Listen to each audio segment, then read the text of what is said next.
அடுத்ததாக இன்றைக்கி எடுத்துக்கொள்ளக்கூடிய ஒரு வசனம் என்னென்னு கேட்டால், ஆதம் அலைஹிஸ்ஸலாத்தை அல்லாஹ் படைக்கிறான். படைத்தவொன்னு அவங்க அல்லாஹ்வுடைய கட்டளை மீறுறாங்க. மீறின பிறகு அவங்க விரட்டப்பட்டார்கள். அப்புறமேலு அல்லாஹ் அவங்கள மன்னிச்சிட்டாங்கிற ஒரு விஷயத்தை எல்லோரும் வழங்கி வச்சுருக்கிறோம். இந்த விஷயத்தை அல்லாஹ் வந்து 2வது அத்தியாயத்தில் 37வது வசனத்தில் சொல்கிறான். எப்படி சொல்கிறான்னு கேட்டால், ஃபதலக்கா ஆதமு மிர் ரப்பிஹி கலிமாத்தின், ஆதம் அலைஹிஸ்ஸலாம் இறைவனிடமிருந்து சில வார்த்தைகளை கற்றுக்கொண்டார். இப்போ தாப அலைஹி, அதை சொல்லி அல்லாஹ்விடத்தில் மன்னிப்பு கேட்டார். இன்னஹு ஹுவ தவாபுர் ரஹீம், அல்லாஹ் வந்து மன்னிக்கிறவனாகவும் இரக்கமுள்ளவனாகவும் இருக்கிறான். இது 2வது சூறாவில் 37வது வசனம். இந்த வசனத்தை வைத்துக்கொண்டு ஆதம் அலைஹிஸ்ஸலாம் தப்பு செஞ்சிட்டாங்கல்ல, மன்னிப்பு கேட்டாங்க. அதுக்கு சில வார்த்தைகள் அல்லாஹ் கற்றுக் கொடுத்தானா. அந்த வார்த்தை எது? சில வார்த்தைகளை சொல்லி மன்னிப்பு கேட்டார் இல்லையா, அந்த வார்த்தை எதுன்னு சொன்னால் சில இட்டுக்கட்டப்பட்ட ஹதீஸுகள் இருக்குது. அந்த ஹதீஸுகளை வைத்துக்கொண்டு என்ன செய்கிறாங்கன்னா, இதை சொல்லி தான் ஆதம் அலைஹிஸ்ஸலாம் மன்னிப்பு கேட்டாங்க. இந்த இட்டுக்கட்டப்பட்ட ஹதீஸ் வந்து எல்லா மீளாது மேலகள்லையும் பயான்களையும் சொல்லப்படக்கூடிய ஹதீஸ் தான். அது என்ன ஹதீஸ் என்று கேட்டால், ஆதம் அலைஹிஸ்ஸலாத்தை என்ன செஞ்சான்னா, பாவம் செஞ்சவனை அவர் என்ன கேட்டாராம், பாவம் செஞ்சிட்டார். பாவம்னா அந்த மரத்தை நெருங்கிறது தான். மரத்தை நெருங்க வேணாம்னு அல்லாஹ் சொன்னால் அது நெருங்கிட்டார். அல்லாஹ் அந்த பாவத்தை செஞ்ச உடனே, யா ரப்பி அஸ்அலுக பி ஹக்கி முஹம்மதின் லமா கஃபர்தலி, முகம்மதுடைய பொருட்டால் கேட்குறேன். பாவம் செஞ்சோன்னு அல்லாட்ட கேட்குறாராம், முகம்மதுடைய பொருட்டால் கேட்குறேன், என்னை நீ மன்னித்து விடு அப்படின்னு அல்லாட்ட கேட்குறார். அப்போ அல்லாஹ் கேட்குறானா, யா ஆதமு, ஆதமே, இப்போ கைஃப் அரஃப்த முகமதன், முகமதுன்னு உனக்கு எப்படி தெரியும்? உல மகளுக்கு நான் இன்னும் படைக்கவே இல்லையா அவரை, நான் இன்னும் முகமதை படைக்க, உன்னை தான் முதலாக படைச்சிருக்கிறேன், முகமதுன்னு ஒரு ஆளை இன்னும் படைக்கவே இல்லை, உனக்கு எப்படி முகமதுன்னா எப்படி தெரியும் அப்படின்னு கேட்டானா. அல்லாஹ் கேட்டானா. அதுக்கு அவர் என்ன சொன்னாராம், இறைவா, நீ வந்து என்னை படைத்த உடனே, உன்னுடைய கையால் என்னை படைத்து உன்னுடைய ரூஹை ஊதிய உடனே என் தலையை உயர்த்தி பார்த்தேன். உயர்த்தி பார்த்தால் ஃபராய் தொலா கவாய்மல் அரிசி, அரசுடைய தூண்கள் மீது எழுதப்பட்டிருந்தது மக்தூபன் லா இலாஹ இல்லல்லாஹ் முஹம்மது ரசூலுல்லாஹ். அரசுடைய தூணை பார்த்தேன், அரசில் என்ன எழுதியிருக்கு, லா இலாஹ இல்லல்லான்னு முஹம்மது ரசூலுல்லாஹ்னு எழுதியிருக்குது. அப்போ நான் விளங்கி கொண்டேன், உன் பேரோட ஒரு ஆள் பேரை சேர்த்துருக்கிறியானால் அவர் முக்கியமான ஒரு ஆளாக தான் இருப்பாது. லா இலாஹ இல்லல்லாஹ் எழுதிவிட்டு அரசில் முகமது ரசூலுல்லாஹ் எழுதிருச்சான். அது ஆதம் அலைஹிஸ்ஸலாம் அப்போயே பார்த்துக்கிட்டார், நோட் பண்ணிக்கிட்டாரு. படைத்த உடனே செஞ்சிருச்சு, அல்லாஹ்வுக்கு ஒரு நெருக்கமான ஆள் முகமது, யாரோ ஒருத்தர் இருக்கார் போல இருக்குது அப்படின்னு நினைத்து கொண்டாராம். அப்போ நீ அன்னக்கலம் துலிஃபிலா இஸ்மிக்க இல்லா அஹப்பல் ஹல்கிலேயே, உன்னுடைய படைப்பில் ரொம்ப விருப்பமான ஒரு ஆளைத்தான் நீ உன்னோட சேர்த்து எழுதியிருப்பாய். அரசிலேயே உன் பேரோட சேர்த்து அவர் பேரையும் எழுதி வச்சிருக்கிறாய், ஆனால் அவ்வளோ முக்கியமான ஒரு ஆள்னு சொன்னோன்னே உடனே நல்லா சொன்னானா, சதக்த யாதம், ஆதமே நீ உண்மையை சொன்ன, கரெக்டாக சொல்லிவிட்டேன், கண்டுபிடிச்சி விட்டேன் நல்லா சொன்னானா. சொல்லிவிட்டு இன்னஹு லஹபுல் ஹல்கி இலைய, அவர் வந்து படைப்பினங்கள்லையே எனக்கு ரொம்ப விருப்பமானவர் அவர் தான், அவர் பொருட்டாலும் என்னிடத்தில் துவா செய்யி, துவா செஞ்ச காரணத்தினால் இப்போ கது கஃபர் துலக்க, உன்னை நான் மன்னிச்சு விட்டேன். ஒலவுலா முகமதுன், முகமது மாத்திரம் இல்லை என்று சொன்னால் மா ஹலக் துக, உன்னையும் படைச்சே இருக்க மாட்டேன். இந்த முகமதுன்னு ஒரு ஆளை படைக்கிறதுக்காகத்தான் உன்னை படைச்சி, உன் வழியாக அவர் வந்து பிறக்க வேண்டும் என்பதற்கு தான் உன்னையே படைச்சதே, இதுக்கு தான் அவருக்கு தான் படைச்சேன்னு அல்லாஹ் சொன்னான். இப்படிங்கிற ஒரு செய்தி வந்து ஹாக்கிமில், பைஹக்கியில், இன்னும் பல நூல்களில் இடம்பெற்றிருக்குது. இந்த எல்லா நூல்கள்லையுமே இந்த கருத்து வந்து பார்த்துட்டு அறிவிப்பாளர் பார்ப்போம். இந்த பேசிக் சரியாக இஸ்லாத்தின் அடிப்படையில் இந்த உலகம் அல்லாஹ் படைத்தது ரசூலுல்லாஹ் படைத்தான். உலகத்தை படைத்தது வந்து ரசூல் ஸல்லல்லாஹு அலைஹி வஸல்லம் அவர்களுக்காகத்தான் படைத்தான்ங்கிற கருத்தை இந்த ஹதீஸ் மூலம் சொல்லப்படுது. எப்படி சொல்லப்படுது? முகமது இல்லாவிட்டால் ஒன்றையே படைச்சிருக்க மாட்டான். ஆதம் அலைஹிஸ்ஸலாத்தை படைத்தது எதை கொண்டு தான்? முகமதுக்காகத்தான் படைச்சேன்னு சொன்னதாக இந்த ஹதீஸ் வருது. அதே மாதிரி இன்னொரு ஹதீஸ் கூட வருது, அதையும் பார்த்துட்டு அதுக்கு உள்ள வழக்கத்து போவோம். இன்னொரு ஹதீஸ் என்னென்னு கேட்டால், இப்னு அப்பாஸ் சொல்கிறாங்க, ஈசா அலைஹிஸ்ஸலாத்துக்கு அல்லாஹ் வந்து வஹி அறிவிச்சானா. ஈசா நபிக்கு என்ன அறிவிச்சான்னு கேட்டால், ஆமீன் பி முஹம்மதின், நீ முகமதை நம்பணும், முகமதை ஈமான் கொள்ள வேண்டும். ஒவ்வொரு மன் அதிரக்கவும் மின் உம்மத்திக்க, உன்னுடைய உம்மத்துகளில் யாரெல்லாம் முகமதை அடைகிறார்களோ அவர்களும் ஐயுமினு பிஹி, அவரை நம்ப வேண்டும். ஃபலவுலா முஹம்மதுன், முகமது மாத்திரம் இல்லை என்று சொன்னால் மா ஹலக்து ஆதம், ஆதமை நான் படைச்சிருக்க மாட்டேன். ஃபலவுலா முஹம்மதுன், முகமது இல்லை என்று சொன்னால் மா ஹலக்துல் ஜன்னா, சொர்க்கத்தையும் படைத்திருக்க மாட்டேன். உலன்னார, நரகத்தையும் படைத்திருக்க மாட்டேன். வழக்கது ஹலக்துல் அரிச அலல் மாய், தண்ணீரின் மீது நான் வந்து அரிசை நினைஞ்சேன், அரசை வந்து அமைத்தேன். நான் என்னுடைய சிம்மாசனத்தை வந்து அரசில் அமைத்து கொண்டேன். அமைச்ச உடனே பொல்லு தரப, அது வந்து ரொம்ப தடுமாறியது. உடனே இப்போ கத்தப்பு தலைகை லா இலாஹ இல்லல்லாஹ் முஹம்மது ரசூலுல்லாஹ்னு எழுதினேன். இப்போ சக்கன, அது அமைதி ஆயிடுச்சு. லா இலாஹ இல்லல்லாஹ் முஹம்மது ரசூலுல்லாஹ்னு அரசில் எழுதின உடனே அது இதாகிடுச்சிங்கிற மாதிரி ஒரு மனிதன் மாதிரி இல்லை கற்பனை பண்ணி செஞ்சுக்கிருக்காங்க. ஆகுண்டா ஆகக்கூடிய இறைவன் வந்து இப்படிலாம் செஞ்சான்னு சொல்லி இப்படி ஒரு அதிசயம் என்ன செய்கிறாங்கன்னா, இது இப்னு அப்பாஸ் சொன்னதா, ரசூலுல்லாஹ் சொன்னதில்லை. ஈசா நபிக்கு வஹி அறிவிச்சு இவருக்கு எப்படி தெரியும்? இப்னு அப்பாஸ் அவருடைய கருத்தை தான் சொல்லுகிறார். இதுவும் ஹாக்கிமில் வருகிறது. இந்த மாதிரி கருத்துப்பட உள்ள ஹதீஸுகளை வைத்துக்கொண்டு என்ன செய்கிறாங்கன்னு கேட்டால், இது ரசூல் ஸல்லல்லாஹு அலைஹி வஸல்லத்துக்கு தான் இந்த உலகம் படைக்கப்பட்டுச்சுங்கிற ஒரு வாதம், ஆதம் அலைஹிஸ்ஸலாம் மன்னிக்கப்பட்டதே ரசூலுல்லாஹ்வுடைய பொருட்டால் தான் என்கிற ஒரு ரெண்டாவது வாதத்தை வைக்கிறார்கள். இந்த கருத்தில் வந்து இவங்க இந்த எழுதி வச்சதை அடிப்படையாக வச்சு பயான்கள் பண்ணி கேட்டுக்கிட்டு நினைச்சிட்டாங்கன்னா, நம்ம புலவன்மார்கள் தமிழில் உள்ள புலவர்கள் கூட அந்த கருத்தில் நினைஞ்சிருக்காங்க. பாடல்கள்லாம் படிச்சிருக்கிறாங்க. எப்படி படிக்கிறாங்க? இப்போ உமரு புலவர்னு அந்த சீரா புராணம் எழுதியிருக்காரு. ரசூலுல்லாஹ்வுடைய வரலாறுன்னு சொல்லி சீரா புராணம்னா உங்களுக்கு அம்பட்டு பொய் கற்பனை தான், சும்மா பேரை வச்சுக்கிட்டு இல்லாதெல்லாம் சேர்த்து எழுதியிருக்கிறார். அந்த சீரா புராணத்தில் சொல்கிறாரு, கலைமறை முகம்மதன்னும் காரணம் இல்லையாகில், முகம்மதுங்கிற அந்த காரணம் இல்லை என்று சொன்னால், உலகுண்டா அந்த உலகம், விண்ணுண்டா வானம், இரவின்னா சூரியன், திங்கள், சந்திரன், அப்போ ஒளிர் உடுக்கணம் என்னன்னு தெரியல, அப்புறம் சொர்க்கம், மலை, கடல், நதி, பாதாளம், வானவர் முதலாயும்மை நிலையுறை படைப்பதில்லை என விரை நிகழ்த்தினானே. இதெல்லாம் ஆதம்கிட்ட அல்லாஹ் சொன்னானா, முகம்மதுன்னு ஒரு ஆள் இல்லைன்னு சொன்னால் கடல், நதி, பாதாளம், சொர்க்கம், நரகம் ஒன்றையும் நான் படைச்சிருக்க மாட்டேன் அப்படின்னு சொல்லி ஆதம் அலைஹிஸ்ஸலாத்திட்ட என்ன செஞ்சான் அல்லாஹ் சொன்னான் என்று இந்த சீரா புராணத்தில் ரசூலுல்லாஹ்வுடைய புகழ்கிற பேரில் இதை ஒன்று எழுதி வச்சிருக்கிறார். அப்போ இதில் இவங்களாம் என்ன விளங்கி வச்சுருக்காங்கன்னா, இந்த உலகம் படைக்கப்பட்டது எதுக்குங்கிறதுக்கு பல ஒட்டுமொத்த குரான் நமக்கு முன்னாடி நிற்கிறது. இந்த உலகம் படைக்கப்பட்டது எதுக்கு, நாம் எதுக்கு படைக்கப்பட்டோம், எல்லா மனிதர்களும் எதற்கு படைக்கப்பட்டோங்கிறதுக்கு தக்க காரணத்தை எல்லாம் சொல்லிவிட்டான். இவங்க என்ன சொல்கிறாங்கன்னா, முகமதுன்னு ஒரு ஆளை உருவாக்குறதுக்கு தான் உலகம் படைத்தோம், உருவாக்குறாந்தா ஆகுன்னு முகமது உருவாக்கிட்டு போயிடலாமே, முகமதை தான் உருவாக்குற அல்லாஹ்வுடைய நோக்கமாக இருந்தால் முகமதே ஆகுன்னா அவங்களுக்கு முகமதே வந்துட போகிறாரு. இத்தனை 1000 வருஷம் வரைக்கும் பல ஆளுகளை படைச்சு அதில் ஒரு எத்தனாவது தலைமுறையாக வந்து ஒருத்தரை பிறக்க வைக்கிறதுக்கு எல்லாம் படைச்சிருப்பாங்கிறது ஒரு லாஜிக் இல்லாத விஷயம். அதே மாதிரி வந்து நான் ஒரு நிபா பாட்டிலையும் வரும், நபி வழி நடந்தால் நரகம் இல்லைன்னு ஒரு பாட்டு இருக்கு பாருங்கள். அந்த பாட்டுக்கு முன்னாடி ஒரு முன்னுரை ஒன்று வசனமாக படிப்பார். ஒளிமயம் வாய்ந்த நபி என்றேல் இந்த உலகம் இல்லை உயர் வானம் இல்லை என்று தெளிவாய் சொன்னான் இறைவன். சொன்னான் அவன்கிட்ட தெளிவாய் சொன்னான் நம் இறைவன், அந்த தீர்க்க தரிசியை போட்டுடுவோம். ஒளிமயம் வாய்ந்த நபி இல்லைன்னு சொன்னால் இந்த உலகம் இல்லை இந்த வானம் இல்லை என்று அல்லாவே சொல்லிவிட்டான். இப்படி இந்த பாடகர்கள் சொல்கிறாங்க, மௌலவிமார்கள்லாம் சொல்கிறாங்க, எல்லாரும் பயானில் பண்ணுறாங்க. அப்போ நம்ம விளங்க வேண்டிய என்னென்னு கேட்டால், முதல்ல இன்னொரு பாட்டு, பூமான் நபிகள் பிறக்காவிட்டால் உலகம் வந்த இருக்காது, அப்படி ஒரு பாட்டு. எல்லாம் இது நான் ஒரு பாடல்களில் இதுகள்லாம் வருது. பூமான் நபி இல்லாட்டி இந்த உலகம் வந்தே இருக்காது. அப்போ அந்த ஆதம் அலைஹிஸ்ஸலாம் அவர்கள் எதனால் மன்னிப்பு கேட்டார்கள் என்பதை நம்ம பார்க்கணும். ஆதம் அலைஹிஸ்ஸலாமும் நாமளும் உள்பட இப்போ நம்ம படைக்கப்பட்டது எதுக்காக படைக்கப்பட்டோம், முகமது ஸல்லல்லாஹு அலைஹி வஸல்லம் அவங்களுக்காக தான் படைக்கப்பட்டோமா, அந்த கான்செப்ட் சரிதானா என்பதையும் பார்க்கணும். அதில் வந்து நம்ம பல விஷயத்தை என்ன பார்க்கணும்னு கேட்டால், அல்லாஹ் வந்து ரசூலுல்லாவுக்காக தான் அந்த உலகம் படைச்சான்னு வச்சுக்கிருவோம். பிறந்தவொன்னு உலகத்தை அழிச்சிட வேண்டிய அவங்களுக்கு தானே படைத்தான்.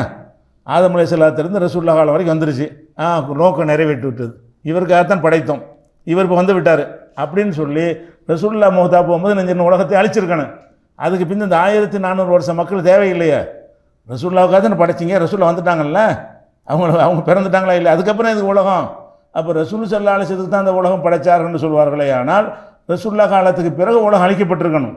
இப்படி சிந்திச்சு பார்த்தோம்னு சொன்னால் இது வாயில் வந்து விட்டு அடிக்கிறாங்க அப்படிங்கிறது நம்ம விளங்குது. இன்னும் சொல்ல போனால் அந்த உலகம் அவங்களுக்கு தான் படைக்கப்பட்டுச்சுன்னு சொன்னால், அந்த அன்றைக்கி வாழ்ந்த மக்களில் உலகத்தை கம்மியாக அனுபவிச்சது அவங்க தான். யாருக்கு படைக்கப்பட்டது அவங்க ஜாஸ்தியாக அனுபவிப்பாங்க. எனக்காகத்தான் இது படைக்கப்படும், எனக்கு தானே செய்யும் அரண்மனை, அது இது நிறைய வசதிகள்லாம் இருக்குது. அன்றைக்கு வாழ்ந்த மக்கள்லேயே ரசூல் ஸல்லல்லாஹு அலைஹி வஸல்லம் இந்த உலகத்தை பயன்படுத்துனது எவ்வளோ ரொம்ப ரொம்ப கம்மி.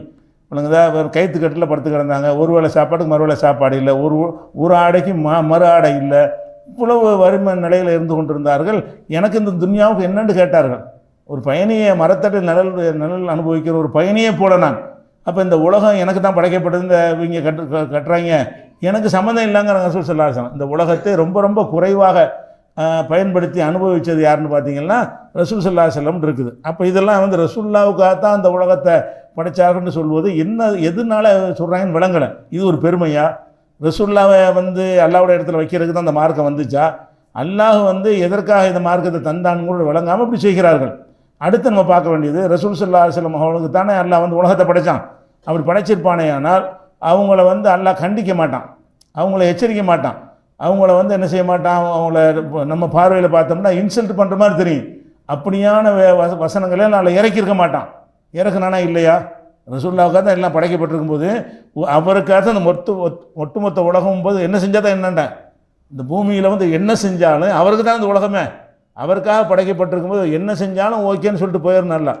அல்ல என்ன செய்கிறான்னு கேட்டால் பல வசனங்கள் அவங்கள வந்து கண்டிக்கிறான். எப்படி கண்டிக்கிறான்னு கேட்டால் உலக 69வது சூறாவில் 44, 45, 46, 47 வசனங்களில் உலவுத்த கவ்வள அலைனா பதல் அகாவில், இந்த முகம்மது நம்ம பேரில் ஏதாவது ஒன்றை இட்டுக்கட்டி சொல்லிவிட்டார், நான் சொல்லாத ஒன்றை நான் சொன்னதாக சொல்லிவிட்டார் என்று சொன்னால் லஹதுனா மின்ஹு பில் யமீன், அவரை வலது கரத்தால் பிடிப்பேன். அல்லாஹ் வந்து என்னுடைய வலது கரத்தை இறுக்கமாக பிடிப்போன்ற அர்த்தம். இடது கையால் பிடித்தா இப்படி கம்மியாக ஸ்ட்ராங்காக இருக்காது, வலது கையில் பிடிச்சா கொஞ்சம் வலுவாக இருக்கும். வலுவாக பிடிக்கிறதுக்கு இந்த வார்த்தையை சொல்லுவாங்க. லஹதுனா மின்ஹு பில் யமீன், அவரை வலது கரத்தால் பிடிப்பேன்னா இறுக்கமாக பிடிப்பேன். சும்மல கத்தானா மின்ஹுல் வத்தீன், அதுக்கப்புறம் நாடி நரம்ப தரிச்சிருவேன். இந்த குரானில் இல்லாத ஒன்றை நான் சொல்லாத ஒன்றை நான் சொன்னேன்னு ஒரு வார்த்தையை அவர் சேர்த்து சொன்னாரே, ஆனால் நான் இப்படி செஞ்சிருவேன். ஃபமா மின்கும் மின்னாகதே நனு ஹாஜிசீன், உங்களில் எவரும் அவரை தடுக்கக்கூடியவர்கள் கிடையாது, என்னிடமிருந்து அவரை காப்பாற்றக்கூடிய யாருமே கிடையாது, அந்த மாதிரி செஞ்சிருவேங்கிறான்லாம் 69 சூறாவில். அப்போ ரசூலுல்லாஹ்வுக்காக தான் எல்லாம் அந்த உலகமே படைக்கப்பட்டுச்சுன்னா அப்படியான ஒருத்தட்டை இப்படி எல்லாம் பேசுவானா? அப்படியான ஒரு இடத்துல உள்ள ஒரு ஆள்கிட்ட வந்துக்கிட்டு ஏதாவது உன்னோட ஒன்று செஞ்சேன்னு வையே உன்னை வந்து அழிச்சு போடுவேன், எவனும் உன்னை காப்பாற்ற முடியாது, இப்படி எல்லாம் பேசுவான். அடிமைங்கிற ஒரு இடத்துல வச்சு தான் எல்லாம் பேசுகிறானே தவிர அவங்களுக்காக தான் இந்த உலகம் படைக்கப்பட்டுச்சுங்கிற ஒரு அடிப்படையில் எல்லாம் என்ன செய்யலை, அரசில் எழுதி வைக்கிற அளவுக்கு ஒரு இம்பார்ட்டண்ட்டான அரசை நிப்பாட்டி வச்சுருக்கான், 6 அரசை நிப்பாட்டி வச்சுன்னு சொல்கிறாங்க. அந்த மாதிரி எழுதுகிற அளவுக்கு உள்ள ஆளாக இருந்தால் இப்படி எல்லாம் பேசிகிட்டு இருப்பானா? கடுமையாக எச்சரிக்கிறான். அதே மாதிரி வந்து 17வது சூறாவில் 73, 74, 75 வசனங்களில் சொல்கிறான், நாம் உனக்கு வகி அறிவித்ததை விட்டு வேறு பக்கம் திருப்புறக்கு பார்க்குறாங்க. உலவுலான் சப்பத்தினாக்க, நாம் உம்மை உறுதிப்படுத்தி வைத்திருக்காவிட்டால் லக்கது கித்த தற்கனை இலகும் செய்யன் கலீலா, நீ கொஞ்சமாச்சு அவங்க சாஞ்சிருவ. ரசூல்லாட்ட வந்துக்கிட்டு இது சரியில்லை, வேறு கொஞ்சம் மாற்றி சொல்லுங்கள், இந்த வகை கொஞ்சம் சிரமமாக இருக்குது எங்களுக்கு என்று கேட்குறாங்க. ரசூல்லா கொஞ்சம் மாற்றி சொல்லிடுவோம் நினச்சாங்களாம். அல்ல அப்படி சொல்கிறான், லவுலான் சப்பத்தினாக்க, நாம் உம்மை உறுதிப்படுத்தி வைத்திருக்காவிட்டால் லக்கது கித்த தற்கனை இலகும் செய்யன் கலீலா, கொஞ்சமாச்சு அவன் பக்கம் நீ சாஞ்சிருவாய், அப்படி சாயாமல் நான் உன்னை பலப்படுத்தி வச்சிருக்கிறேன் சொல்லிவிட்டு அப்படி நீ சாய்ந்து விட்டால் இதெல்லாம் அதக்கனாக்க உமக்கு சுவைக்க செய்து விடுவோம். லேஃபல் ஹயாத்தி லேஃபல் மமாத், வாழும்போது 2 மடங்கு தண்டனை, மரணிக்கும் பொழுதும் 2 மடங்கு தண்டனை, லேஃபல் டபுள் மடங்கு தண்டனையை உனக்கு நான் தந்து விடுவோம். சும்மலா தஜுலக்கலை நான் நசீரா, பிறகு நம்மிடத்தில் எந்த உதவியாலும் நீ காண மாட்டாய், நீ மாத்திரம் நாம் சொன்னதை விட்டு லேசாக வளைஞ்சி அட்ஜஸ்ட் பண்ணி நடந்து கொண்டாயான். அப்படி உன் மனசு விரும்பும் சமயத்தில் அவங்க நெருக்கடிக்கு ஆளாக்கும் போது விரும்பிடுறாங்க, நாங்கள் இஸ்லாத்துக்கு வந்துடுறோம், கொஞ்சம் இதை தளர்த்தி விடுங்கன்னு சொல்லுவாங்க. இதை தளர்த்தினா கொஞ்சம் வருவாங்களேங்கிற மாதிரி அவங்களுக்கு என்ன செய்யும், மனசில் படும். அதெல்லாம் என்ன செய்கிறான், மனசில் பட்டாலும் மாற்றி விட்றான், உள்ளத்தை நான் உறுதிப்படுத்திடுறான். அதனால நீ செய்யலை, நீ இப்படி செஞ்சு இருந்தாயானால் 2 மடங்கு வாழும்போது 2 மடங்கு வேதனை, மரணிக்கும் போது மற்றவங்களாம் 1 மடங்கு, உனக்கு டபுள் மடங்கு. இப்படி வேண்டப்பட்ட ஒரு ஆளுக்கு இப்படியா, அவருக்கு தான் இந்த உலகமாக படைக்கப்பட்டிருக்கும் போது அவர்கிட்ட பேசுகிற பேச்சு இப்படியா இருக்கு? அவருக்காக தான் இந்த உலகம் படைக்கப்பட்டிருக்குன்னு கதை விடுறீங்க. அப்படி இருக்குமே என்று சொன்னால் அப்படியான ஒருத்தர் கொஞ்சம் முன்னப்பின்ன செஞ்சால் கூட என்ன செய்யும், நம்ம புள்ளன்னு வச்சுக்கிறோமே, புள்ள தான் ஒரு மனுஷன் வேண்டிய ஒரு ஆள், முன்னப்பின்ன செஞ்சால் கொண்டுருவோமா, டபுள் மடங்காக தண்டிப்போம், பேருக்கு தட்டுவோம், மிரட்டிவோம், அது வேற எச்சரிக்கை எப்படியா பண்ணுவோம்? அல்ல என்ன வார்த்தையை சொல்கிறான், டபுள் மடங்கு தண்டிப்பேன், வாழும்போதும் தண்டிப்பேன், மரணிக்கும் போதும் தண்டிப்பேன், உனக்கு உதவ யார் வரமாட்டாங்க அப்படின்னு சொன்னால் என்னுடைய வேலையை செய்யக்கூடிய வேலையாள், என்னுடைய தூதர், என்னுடைய பணியாளர் என்கிற வகையில் தான் அல்லாஹ்வுடைய அந்த நடவடிக்கை இருக்குதே தவிர இவங்க நினைக்கிற அளவுக்கு சித்தரித்து காட்டுற அளவுக்கு இல்லை. அதை விளங்கிக்கிறோம். இது வந்து 17வது சூறாவில் 74, 75 வசனத்தில் பார்க்கலாம். அதே மாதிரி ரசூல் ஸல்லல்லாஹு ஏற்கனவே சொல்லியிருக்கிற இந்த சம்பவத்தை, உஹது போரில் அவங்களுடைய பற்கள் உடைக்கப்பட்ட உடனே வேதனை தாங்க முடியாமல் இவங்க எப்படி நபிக்கு ரத்த சாயம் பூசிட்டாங்க, இவங்க எப்படி ஜெயிப்பாங்கன்னு சொன்னாங்க. அப்போ அல்லாஹ் என்ன செய்கிறான், லைஸ லக மினல் அம்ரி ஷைஉன், அதிகாரத்தில் உனக்கு எந்த பங்கு கிடையாது. இதை சொல்ல நீ யார், அவன் ஜெயிப்பான் ஜெயிக்க மாட்டாங்கிற சொல்ல நீ யார், உன்னை வெட்டி இருந்தாலும் உன் பல்ல உடைச்சிருந்தாலும் முடிவு நான் தான் எடுப்பேன், உன்னை வந்து அடித்தவனை கூட நான் வெற்றியை கொடுப்பேன் அப்படின்னு அல்லாஹ் என்ன செய்கிறான்டா, லைஸ லக மினல் அம்ரி ஷைஉன், அதிகாரத்தில் உமக்கு எந்த ஒன்றும் கிடையாது, அதிகாரம்லாம் செலுத்தக்கூடாது, அடிமையாக தான் இருக்கணும். இப்படின்னு நல்லா 3வது அத்தியாயத்தில் 128வது வசனத்தில் எச்சரிக்கை பண்ணுறான். இது எதை காட்டுகிறது? இவங்க நினைக்கிற அளவுக்குலாம் எந்த நபியும் எல்லாம் அனுப்பலை. நபிமார்கள்னால் சொன்னதை போய் மக்கள்கிட்ட சொல்லணும், கூட்டக்கூடாது, குறைக்கக்கூடாது, அடிமைத்தனமாக இருக்கணும். அல்லாவுக்கு அடிமை என்பதை என்ன செய்யணும்? ஒவ்வொரு வினாடியும் அவங்க வந்து நினைத்து கொண்டே வாழ வேண்டும் என்பது தான் நபிமார்கள் அனுப்புடைய நோக்கம். அதே மாதிரி அந்த கண்ணும் தெரியாத குருடருடைய சம்பவம் நமக்கு தெரியும்.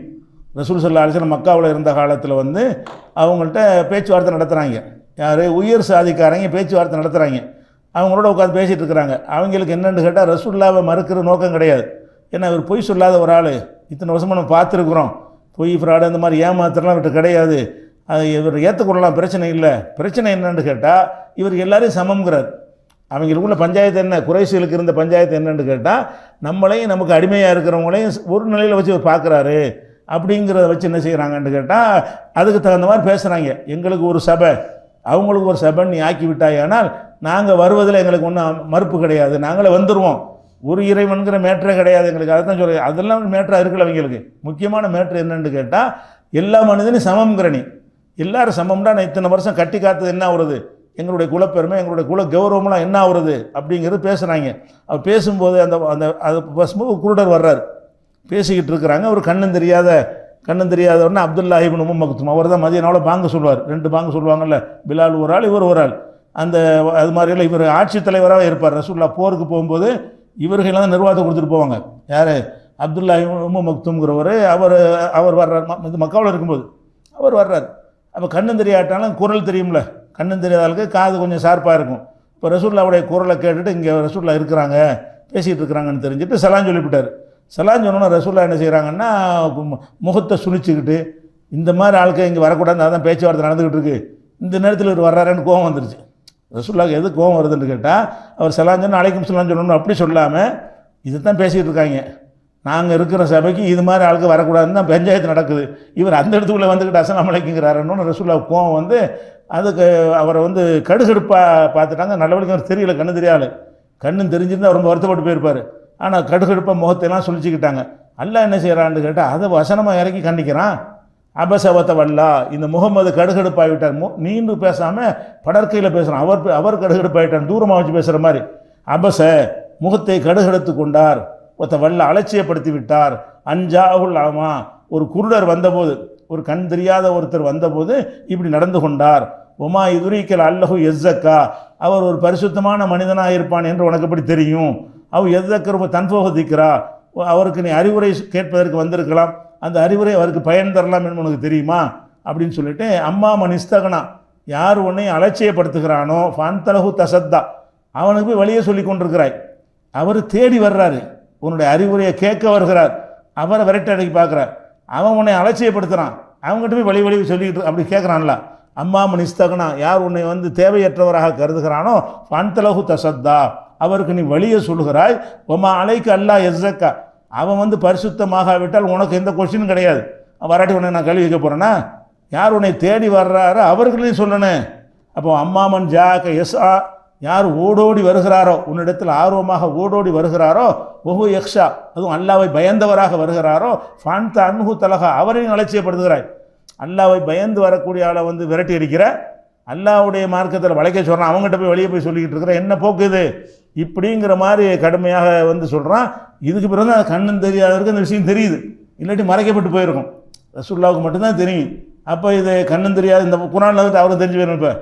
இப்போ நம்மளை பார்த்து ரசூலுல்லாஹ் முகத்தை சுழிச்சிட்டாங்க போல இருக்குது, கடுகடுப்பாயிட்டாங்க, அந்த விஷயம் வரைக்கும் அவருக்கு தெரிஞ்சு போயிடுச்சு. அப்படிப்பட்ட ஒரு விஷயம் வந்திருக்குது. இது எதை காட்டுது? அல்லாஹ் அவனுக்குன்னு ஒரு நீதி வச்சுருக்கான். நீதி நியாயம் தான் அங்கே முக்கியமே தவிர, அதாவது நமக்கு இவருக்காகத்தான் உலகத்தை படைச்சிருக்கோம்னு கேட்டால், யாருக்காக படைச்சிருக்கோமோ அவர் என்ன சொன்னாலும் பார்த்துட்டு இருக்க வேண்டியது தானே. அவருக்கு தானே உலகம் படைச்சிருக்கு. அவர் விரும்பினா என்ன செய்வார்? ஒருத்தனை அடிப்பார், ஒருத்தனை திட்டுவார், அவர் இஷ்டப்படி உள்ளது, அவர் விருப்பம் அது அப்படின்னு நல்லா எடுத்துக்கிறாம துலாக்கோல் பிடிச்ச மாதிரி பார்க்குறான். அவரை எப்படி அலட்சியப்படுத்துகிறாய், தாழ்ந்தவர் என்று வரட்ட பார்க்குறாங்க, நீனும் சேர்ந்துக்கிட்டு புறக்கணிக்கிறியா அப்படின்னு ரசூல் ஸல்லல்லாஹு அலைஹி வஸல்லத்தை கண்டித்து 80வது சூரா அபஸவத்தவல்லாங்கிற சூறா இருக்குது இல்லையா, அந்த சூறாவில் அல்லாஹ் கடுமையான வார்த்தைகளை எல்லாம் பயன்படுத்துகிறான். அதே மாதிரி ரசூல் ஸல்லல்லாஹு அலைஹி வஸல்லம் அவர்களுடைய காலத்தில் உன்னுடைய ஜெயிதுங்கிறவரை எடுத்து வளர்த்தாங்க. அவங்க மக்காவில் இருக்கும் பொழுது ஜெயிது என்பவரை எடுத்து புள்ள மாதிரி வளர்த்தாங்க. புள்ள என்ன சொல்லுவாங்க அந்த காலத்தில், ஜெயிது இப்னு முகமதுடைய மகன் ஜெயிது என்று தான் எல்லாரும் சொல்லி கொண்டிருப்பார்கள். பிறகு வந்து அல்லாஹ்ட்ட உத்தரவு வந்துருச்சு, வளர்க்குற பிள்ளைங்கள் ஆக மாட்டாங்க. நீங்கள் ஒரு ஆள் எடுத்து வளர்த்தீங்கன்னு சொன்னால் அவங்க தந்தை பேர் தான் நீங்கள் சொல்லணும், உங்களை தந்தைன்னு ஆக்கக்கூடாது. யாருக்கு பிறந்தாங்களோ அவங்க தான் தந்தை அப்படிங்கிற வசனம்லாம் இறங்கின பிறகு அதுக்கு பிறகு அப்படி சொல்வது விட்டுட்டாங்க.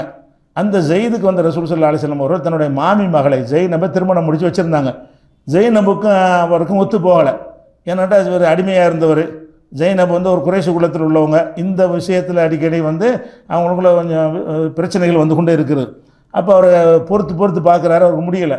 வந்து ரசூல்லாட்ட என்ன செய்கிறாருன்னு கேட்டால், நான் விவாகரத்து செய்ய போகிறேன், ஜெயினபோட எனக்கு ஒத்து போக முடியலை அப்படின்னு சொல்கிறாங்க.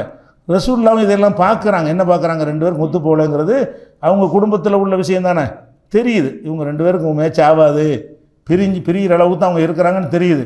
ஆனால் என்ன செய்கிறாங்கன்னா, ரசூல் ஸல்லல்லாஹு அலைஹி வஸல்லம் அவர்கள் அவர் சொல்லும் பொழுது, வேணாப்பா நீ விவாகரத்து பண்ணாத, அம்சிக்க அலைக்க ஜவுஜக்க, நீ உன் மனைவியோட வாழ்க்கை நடத்து, அல்லாஹ் பயந்துக்கங்கிறாங்க.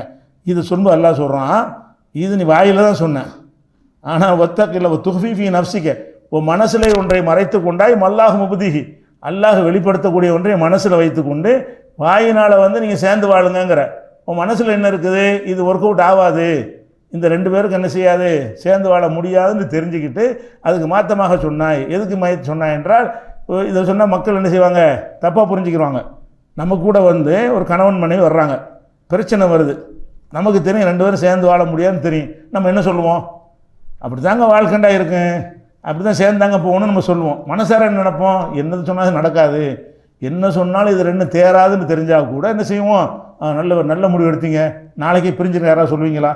ஒரு குடும்ப பிரச்சனை கூட வரும்பொழுது அவங்க பிரிகிற அளவுக்கு தான் இருக்கிறாங்கன்னு தெரிஞ்சால் கூட நீங்கள் என்ன சொல்லுவீங்கன்னு கேட்டால், நல்ல முடிவுன்னு சொல்ல மாட்டீங்க. எப்படி சொல்லுவீங்க, அப்படிலாம் செய்யக்கூடாது, குடும்பத்தில் முன்ன பின்ன இருக்க தான் செய்யும், எப்படியாவது சேர்ந்து தான் வாழணுமீங்க. மனசுப்புறம் என்னவா இருக்கும், இது ஒரு கூட்டாகாது, மனசுக்குள்ளே ஒன்று இருக்கும். எதுக்கு இப்படி சொல்கிறீங்கன்னா, இப்படி சொன்னால் மக்கள் விமர்சிப்பாங்க, இவெல்லாம் ஒரு மனுஷனான்றாங்க. குடும்ப பிரச்சனை வரும்பொழுது நாளைக்கு ரிவாயத் பண்ணிட்டு போயிருங்க, சந்தோஷமான முடிவுன்னு சொன்னீங்கன்னு வைங்களேன், இவங்கெல்லாம் ஒரு ஆளான்னு கேட்பாங்க, மக்களுக்கு பயப்படுவாங்க. அந்த மாதிரி என் பயப்பட்டாங்கிறான்ல, ஓ தக்ஷன் நாச, நீ மக்களுக்கு பயப்படுகிறாய், ஒல்லாஹு ஆக்கன் தக்ஷாகு, நீ பயப்படுவது மற்றவங்க இப்படி சொல்லலாம், அல்லாஹ்வுடைய தூதராக இருந்து கொண்டு மக்கள் என்ன சொல்லுவாங்கன்னு முடிவெடுக்கக்கூடாது. அவங்க 2 பேரும் சேர்ந்து வாழ்வது ஒர்க் அவுட் ஆகலைன்னா அதை சொல்லணும். ஒர்க் அவுட் ஆக முடியாது, நீ உள்ளவே சொல்லணும். நீ என்ன செய்யறேன்னா, அவங்க 2 பேருக்கும் ஒத்து போகாதுன்னு தெரிஞ்சுக்கிட்டு நீ மறைச்சாய், அல்லாஹ்வுக்கு நீ பயப்படலைன்னு அல்லாஹ் சொல்லி காட்டுறான்.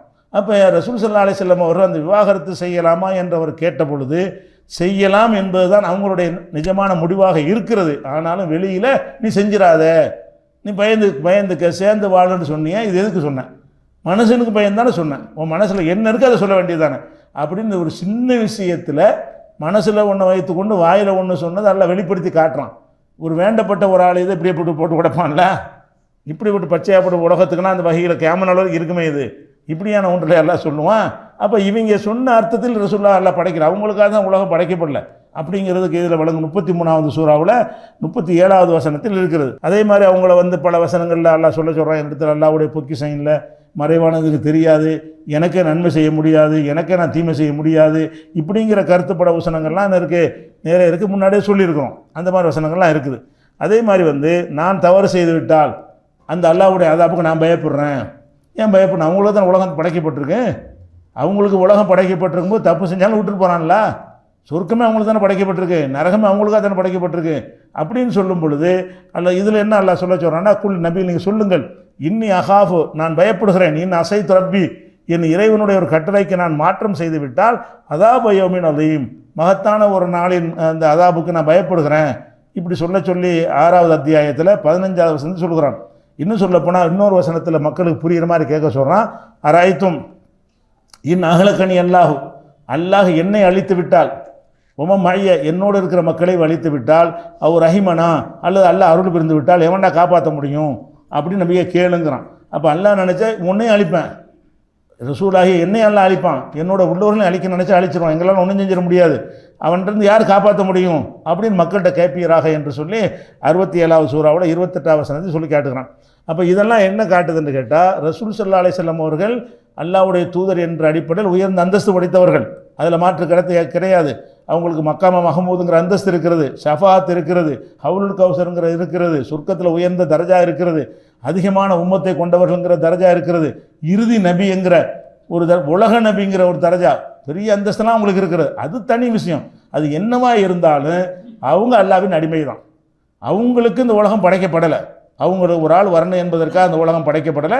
வேறு எதுக்கு படைக்கப்பட்டுச்சுன்னு கேட்டால், உமா ஹலக்துல் ஜின்ன ஒல் இன்ச இல்லா லியஅபுதூன், நம்மளை எல்லாம் ஜின்கள் மனுஷனெல்லாம் படைச்சது அல்லாஹ் வணங்குற ஒரு கூட்டம் வேணும். அதுக்கு தான் அல்லாஹ் படைச்சங்கிறான். என்னை வணங்குவதற்கு ஒரு படைப்பு இருக்கணும் என்பதற்கு தான் படைச்சேன்னு அல்லாஹ் சொல்கிறான். இவருக்காக தான் படைச்சேன்டா, அது சம்மந்தம் இல்லாமல் இருக்குது. ஒரு ஆளுக்காக படைச்சேன்னு சொன்னால் அது ஒரு மீனிங் இல்லாமல் இருக்குது. ஒரு நோக்கத்துக்கு படைச்சேங்கிறான்லாம். இவங்க என்ன சொல்கிறாங்க, நம்ம வேஸ்ட்டாக படைச்சேங்கிறான். முகமது வர்றதுக்கு கூட படைச்சு முடிஞ்சு வச்சு கதை அப்படின்னா உங்களை படைச்சதுக்கு எந்த ஒரு லட்சியம் நோக்கம் இல்லைன்னு வருது. ஆனால் அல்லாஹ் என்ன கேட்குறான், அப்பஹசிப்தும் அன்னமா ஹலக்னாக்கும் அப்பதா, உங்களை வீணுக்கு படைத்தோம் என்று நினைக்கிறீர்களா, அன்னக்கும் இல்லைனா லா துருஜவும், எங்கள்கிட்ட நீங்கள் திரும்பி வரமாட்டோம்னு நினைக்கிறீங்களா, நல்லா கேட்குறான். அப்போ நம்மளை வீணுக்கு படைக்கல அல்ல. இவர்கள் என்ன செய்கிறாங்க, ரசூலுல்லாஹ்க்காக படைச்சோம்னா நம்மளாம் வேஸ்ட்டு, ரசூலுல்லா மட்டும்தான் படைக்க வேண்டும் என்று படைக்கப்பட்டவராள், அவருக்கு முந்தி படைக்கப்பட்டவர்களும் சரி பிந்தி வந்தவர்களும் சரி வேஸ்ட்டு, நோக்கம் இல்லைங்கிறான். இல்லைன்னு சொல்கிறார் இந்த கதை மூலமாக. அல்லாஹ் என்ன செய்கிறான்டா, நோக்கம் இருக்குங்கிறான். உங்களை நான் வீணுக்கு படைக்கலை, ஹலக்கல் மௌத்தவுல் ஹயாத்த இல்லை எவ்வளவுக்கும் ஐயுக்கும் ஆசன் நம்மளா, உங்களுக்கு வாழ்வு மரணம் எல்லாம் தந்திருப்பது எதுக்காக வேண்டி, யார் நல்ல செயல் செய்கிறீங்க என்பதை சோதிக்கிறதுக்கு தான். படைத்த நோக்கம் என்ன விளங்குது, ஒவ்வொருத்தரை படைச்சக்கு நோக்கம் இருக்குது. என்னையை யாருக்காக படைக்கல, என்னையை படைக்கணும்னு தான் படைத்தான். எதுக்கு படைத்தான், நான் நல்லவனாக இருக்கிறேன்னா கெட்டவனாக இருக்கிறேன்னா, என்னுடைய செயல் எப்படி இருக்குன்னு கண்காணி. அப்படி தான் ஒவ்வொருத்தருக்கும், ஒவ்வொரு மனுஷனையும் நல்லா படைச்சது எதுக்குன்னு கேட்டால், எவ்வளவுக்கும் உங்களை சோதித்து பார்ப்பதற்காக வேண்டி, ஐயுக்கும் அஹசன் அமலா, உங்களை அழகான அமல் செய்கிறவங்க யார், இதை வெளிப்படையாக காட்டுறதுக்கு தான் அவங்க எல்லாரையும் படைச்சாங்கிறான். அப்போ நம்ம ஒவ்வொருவரையும் படைக்கணும்னு எல்லாம் படைச்சிருக்கிறான். அவரை படைக்கத்தான் உங்களை துணையாக படித்தது எல்லாம் சொல்லலை, உங்கள் எல்லாரையுமே ஒரு நோக்கத்துக்கு படைச்சாங்கிறான். ஒவ்வொரு மனுஷனுக்கும் நல்லா படிச்ச நோக்கம் இருக்குது. என்ன நோக்கம், அல்லாஹ் வணங்கணும், அல்லாஹ்வுடைய சோதனையிலேருந்து ஜெயிக்கணும், அந்த நேர்மையான செயல்களை செய்யணும், இப்படிங்கிற ஒரு பரீட்சை வைப்பதற்கு தான் எல்லாரையும் மாணவர்களாக தான் அல்லாஹ் சேர்த்துருக்குன்னு சொல்கிறான். இவங்க என்ன செய்கிறாங்க, அந்த கதையின் மூலமாக இந்த அடிப்படைக்கு மாற்றமாக அந்த ஆதம் அலைஹிஸ்ஸலாமுடைய அரசில் எழுதின விஷயத்தை சொல்கிறாங்க. அது போக என்னென்னு கேட்டால், உலகத்தில் உள்ளதை படைச்சதை பற்றி பல வசனங்கள் எல்லாம் சொல்லி காட்டுறான். உலகத்தில் உள்ளது உங்களுக்கு படைச்சன்னு மனித குலத்துக்கு சொல்கிறான். எப்படி சொல்கிறான், ஹுவல்லதி ஹலக்கலக்கும், அல்லாஹ் தான் உங்கள் அனைவருக்காகவும் படைத்திருக்கிறான், மாஃபில் ஜமியா, பூமியில் உள்ள எல்லாத்தையும் எல்லாருக்காகவும் படைச்சங்கிறான்ல. அப்போ இவங்க என்ன செய்கிறாங்க, இது எல்லாம் படைக்கப்படுது யாருக்கு, ரசூலுல்லாஹ்க்குங்கிறாங்க. அல்லாஹ் என்ன செய்கிறான்னா, ஹலக்கலக்கும், உங்களுக்காக படைத்திருக்கிறோம், மாஃபில் ஜமியா, பூமியில் உள்ள அனைத்தையும் உங்களுக்கு தான் படைச்சிருக்கோம். அப்போ இந்த இந்த இந்த இந்த பூமியை படைச்சது, இந்த தண்ணியை படைச்சது, மழையை படைச்சது, காற்றை படைச்சது எல்லாமே உங்களுக்கு தான், ஒவ்வொருத்தருக்காகவும். அப்போ இதில் உள்ள ஒவ்வொரு பொருளும் எனக்காகவும் படைக்கப்பட்டிருக்கு, உங்களுக்கும் படைக்கப்பட்டிருக்கு, எல்லோருக்கும் படைக்கப்பட்டிருக்கு. அப்போ ரசூலுல்லாஹ்வுக்கு தான் படைக்கப்பட்டிருக்குன்னு சொல்வது இந்த குர்ஆனுடைய வசனத்துக்கு 2வது அத்தியாயத்தில் 29வது வசனத்துக்கு மாற்றமாக இருக்கிறது. அதே மாதிரி கால்நடைகள் இருக்குது, இவங்க கணக்கில் அதெல்லாம் வந்துடுதுல. கால்நடையை படைச்சது கூட யாருக்காகத்தான், ரசூலுல்லாஹ்க்காகத்தானே சொல்கிறாங்க. அப்படி சொன்னீர்களே, ஆனால் உள்ள அண்ணாம ஹலக்கஹலக்கும், கால்நடைகளை உங்கள் மனிதர்கள் அத்தனை பேரும் படைச்சாங்கனால. கால்நடைகளை படித்தது எதுக்காக வேண்டி, உங்கள் எல்லாருக்கும் யூஸ் ஆகிறதுக்கு தான் படைச்சிருக்கிறேன்ட்டு அல்லாஹ் சொல்லி காட்டுறான். இவங்க என்ன செய்கிறாங்க, இல்லை ரசூலுல்லாஹ்வுக்கு தான் படைக்கப்பட்டதுங்கிறாங்க. இது 16வது அத்தியாயம் 6வது வசனத்தில் இருக்குது. சரி, வானத்தில் தண்ணி இறக்குறான், எதுக்கு இறக்குறான், ரசூலுல்லாஹ்வுக்காண்டி இறக்குறான். இவங்க கருத்துப்படி அப்படி தானே வரும், எல்லாமே ரசூலுல்லாஹ்வுக்கு தான் அப்படின்னு சொன்னீங்கன்னா, வானத்திலிருந்து மழையை உங்களுக்கு இறக்குறது எதுக்குன்னு கேட்டால், வஞ்சலக்கும், உங்கள் அனைவருக்காக நல்லா இறக்கியிருக்கிறான், மினசமாய் மான், வானத்திலிருந்து தண்ணீரை இறக்குறேங்கிறான். வானத்தில் மழை இறங்குதுன்னு சொன்னால் அது யாருக்காக வேண்டி, எனக்கு உங்களுக்கு எல்லாத்துக்கும், ஆடு மாடு உள்பட அனைவருக்காக தான் நல்லா இறக்குறான். ஒரு முஸ்லீம் முகமது ஸல்லல்லாஹு அலைஹி வஸல்லம் அவங்களுக்காக மட்டும் என்ன செய்யலை, இது இறக்கலை. இப்போ இங்கே சொல்கிற வாதம் என்னென்னு கேட்டால், உலகத்தில் உள்ள எல்லாம் படைச்ச எதுக்கு தான், ரசூலுல்லாஹ் ஒரு ஆளுக்காக தான் எல்லாமே உங்களுக்கு தந்துக்கிட்டு இருக்கிறான் அப்படிங்கிறான். அப்படி கிடையாது. அப்படி ஒரு விஷயத்தை நம்ம பார்க்குறோம். அதே மாதிரி இப்போ இந்த சம்பவத்துக்கு போயிடுவோம். இந்த கிஸ்ஸா எழுதி வச்சுக்கிறாங்கல்ல, அதில் என்ன வருதுன்னு கேட்டால், அல்லாஹ் அப்படி சொன்னான்னு வருதுல. இந்த செய்தி அறிவிக்கிற யாருன்னு கேட்டால், அப்துர் ரஹ்மான் பின் ஜெயித் பின் அஸ்லம். இந்த செய்தியை அரசில் பார்த்துச்சு, முகமது ரசூலுல்லாஹ் எழுதிருந்துச்சின்னு சொல்கிறார்ல, இதை சொல்லக்கூடிய அறிவிப்பாளர் யாருன்னு கேட்டால், அப்துர் ரஹ்மான் பின் ஜெயித் பின் அஸ்லம் என்பவர் சொல்கிறார். இவர் தன்னுடைய தந்தை வழியாக பொய்யான இட்டுக்கட்ட செய்திகளை அறிவிக்கக்கூடியவர் என்று ஹதீஸ்களை அறிஞர்கள் எல்லாம் இவரை விமர்சிக்கப்படுற, பொய் சொல்வார் ரொம்ப. தம் தகப்பனார் பேரை பயன்படுத்தி என்ன செய்வார், இவர் அப்துர் ரஹ்மான் என்பவர் பொய்களை சொல்லக்கூடியவர் என்று அந்த அறிவிப்பாளர் அடிப்படையில் பார்த்தாலும் அந்த சம்பவம் பொய்யாக இருக்குது. அப்படி ஒரு சம்பவம் இல்லை, அல்லாஹ் என்ன செய்யலை அப்படி இப்போ செஞ்சதாக ரசூலுல்லாஹ் சொல்லவும் இல்லை. அது போக நம்ம பார்க்கணும், முகமது ரசூலுல்லாஹ்னு எழுதப்பட்டிருக்குன்னு சொல்கிறான்ல, அதுக்கு என்ன அர்த்தம்? இப்போ முகமது தான் அல்லாஹ்வுடைய அவர் மட்டும் தான் தூதரா? அல்லாஹ், இப்போ அல்லாஹ் இறைவன் ஓகே, தூதர் யார், அவர் ஒரு ஆளா? எல்லாம் எத்தனை பல்லாயிரக்கணக்கான தூதர் அனுப்பிட்டானே. ஈசாவும் ரசூல்லா தான், அது ஆதமும் கூட ரசூல்லா தான், நூஹும் ரசூல்லா தான். அது முகமது ரசூல்லான்னு எழுதுனேன். முகமது ரசூல்லான்னு எழுதுனா என்ன ஆகும்னு கேட்டால் உலகத்துக்குன்னா ஒரு தூதர்னு அர்த்தமாயிரும். அல்ல அரசியல் எழுதுனான்னு சொன்னால் லா இலாஹ இல்லல்லாஹ் அல்லா தான் ஒரு இறைவன். சரி, ஓகே. முகமது ரசூல்லான்னா முகமது தான் தூதர்னா இப்போ கியாமத் நாள் வரைக்கும் ஒரே ஆள் தான் தூதரா?